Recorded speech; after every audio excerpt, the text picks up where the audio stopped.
주님께서 여러분과 함께 또한 사제의 영과 함께 마테오가 전한 거룩한 복음입니다.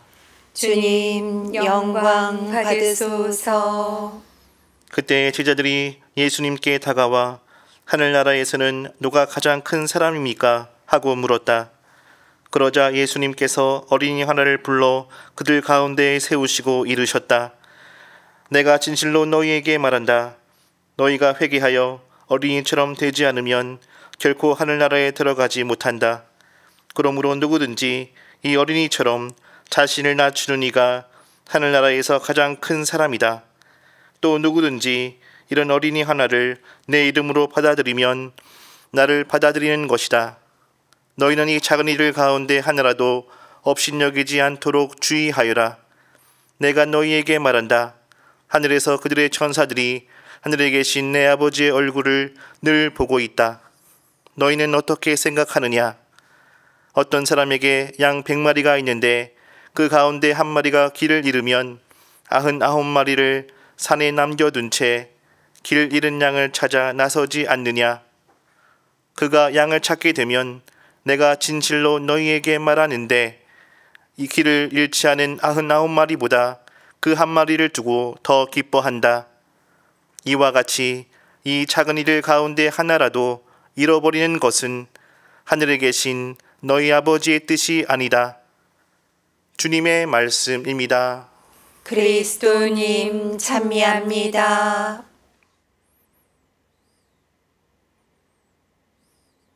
참 예수님, 참 예수님, 오늘 복음에서 예수님께서 너희는 어린이와 같이 되라. 또 어린이를 받아들이는 이는 바로 나를 받아들이는 사람이다. 또 99마리의 양보다 잃어버린 한 마리의 양을 찾는 것이 나는 더 좋다라고 말씀하십니다. 이 이야기들은 모두 하나님께서는 우리 모두를 소중하게 여기신다는 의미예요. 예전에는 어린이를 상당히 무시하고 또 존중받지 못한 존재로 여겼어요.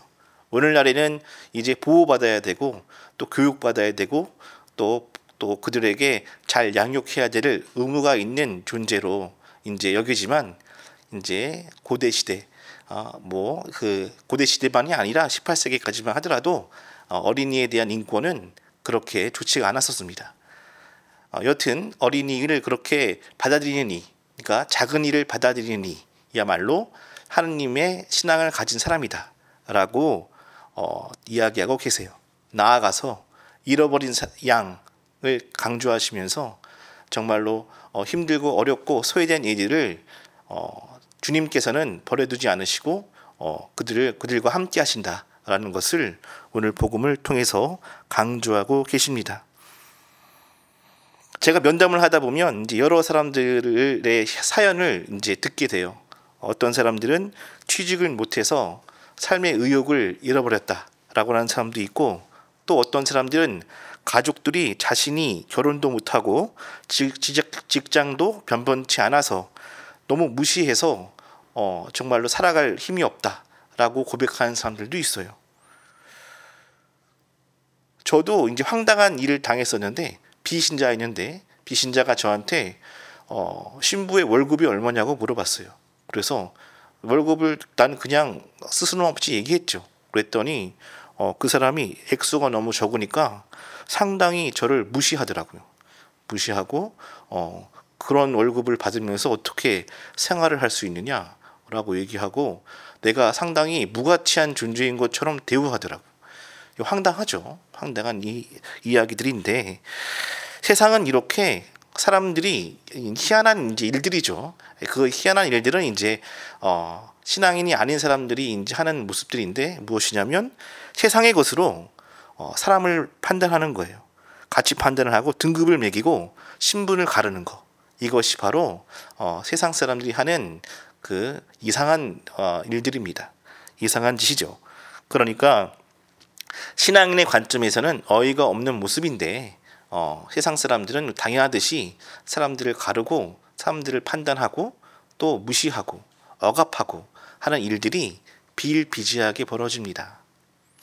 그런데 우리 신앙인은 그런 것에 너무 속상해한다거나 그런 것 때문에 삶의 의욕을 잃어버려서는 안 돼요. 왜냐? 주님은 그렇지 않다고, 그렇게 우리가 그렇게 무가치한 존재가 아니라고 오늘 복음에서 알려주고 계세요.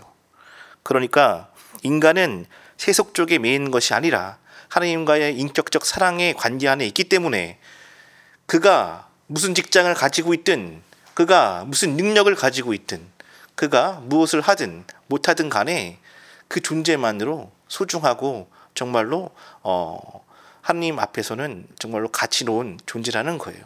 이것을 우리가 잊어서는 안 됩니다. 그래서 우리는 하나님께서 우리를 얼마나 사랑하신지를 깨닫고 그 사랑 안에서 삶을 살아갈 의욕과 힘을 얻어야 돼요. 우리는 소중하다는 것을 신앙인 항상 염두에 둬야 합니다. 가족이 날 버리더라도, 친구가 날 배신하더라도, 또 세상이 날 나쁜 놈으로 낙인 찍는다 하더라도 하나님은 나를 포기하지 않으신다는 거예요.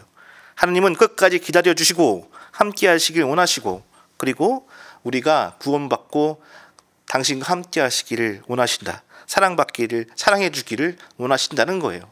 이 사실 하나만으로도 우리는 희망을 가지고 삶을 부여잡고 포기하지 않고 나아가야만 합니다.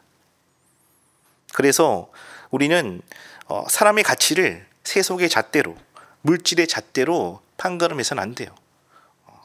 이것이 이제 천부인권이라고도 얘기하는데 하나님께서 우리에게 주신 권리예요. 주님께서 우리에게 준 영적인 힘, 인간에게는 그 다른 무엇보다 하나님을 찾고 하나님과 소통할 수 있는 힘이 있다는 거죠. 이것을 믿는 신앙인에게 있어서는 그 다른 무엇보다 인간이 얼마나 소중하고 아름다운 존재인지를 항상 생각을 하고, 그 어느 누구도 무시해서는 안 된다. 그 어느 누구도 함부로 대해서는 안 된다라는 것을 항상 우리가 생각해야 합니다. 그래서 누굴 무시한다거나 모욕을 주는 행위는 절대 있어서는 안 되는 거죠. 물론 그 이웃이 잘못된 길로 가고 있는데 그냥 놔두라는 의미는 아닙니다. 잘못된 길로 가고 있으면 그 사람에게 진심 어린 충고와 삶의 태도를 변화시킬 수 있는 자극을 할 필요는 있겠죠. 그러니까 정의가 필요 없다는 얘기는 아니에요. 우리가 정의로움으로 나아가되 내가 그에게 대한 사랑의 마음으로 이제 그에게 조언을 해주고 또 그에게 어떤 정의를 얘기해 줘야지, 그에게 이제 악한 마음으로 다가가서는 안 된다라는 말씀을 하고 싶은 거예요. 우리는 아주 영적으로 소중한 존재입니다. 이것을 가장 극적으로 보여주는 것이 바로 하나님께서 우리에게 주는 용서예요. 구약에서는 구약에서의 종교 지도자들은 뭐라고 했느냐? 율법에서 율법을 어기고, 그리고 자신들이 부정한 자로 이제 낙인이 찍힌 사람들은 구원받지 못한다고 얘기했어요. 그래서 그 신약에도 보면 바리사이파나 율법학자들이 뭐라 그러느냐? 그런 사람들을 이 부정한 자, 구원받지 못할 자, 막 이렇게 함부로 얘기하고 다니잖아요. 근데 예수님께서는 절대 그렇게 얘기하지 않으세요. 그렇게 이야기하는 그 사람들을 오히려 신앙이 완고하고 잘못되었다고 얘기하죠. 주님께서는 언제든지 용서해 주시고 돌아오길 기다리십니다. 그 죄가 진홍같이 붉어도 양털같이 희게 해주신 분이 그분의 용서예요. 왜 그렇게 할 수 있느냐? 우리 인간이 영적으로 하나님과 일치할 수 있는 존재이기 때문에 그런 거예요. 인간이 얼마나 아름답고 소중한 존재인지를 하나님이 우리 인간을 용서해 주시는 그 용서의 사랑으로 알 수 있는 거예요. 그래서 우리가 이 놀라운 용서의 신비를 바라보더라도 우리가 얼마나 사랑스럽고 정말로 소중한 존재라는 것을 깨달아야 합니다. 그래서 세상의 가치가, 또 세상이 나를 배신할지언정 주님께서는 절대 나를 배신하지 않는다는 그 믿음으로 나아가셔야 되고, 또 그 믿음 안에서 신앙의 삶을 힘차게 영위하시길 빌겠습니다. 신앙인에게 가치 없는 삶이란 없습니다. 포기하는 삶도 없는 거예요. 하나님의 사랑의 소중함을 깨닫고 서로를 존중해주고 아끼면서 희망을 가지고 거룩하게 살아나가는 그러한 신앙인이 되시길 빌겠습니다. 아멘.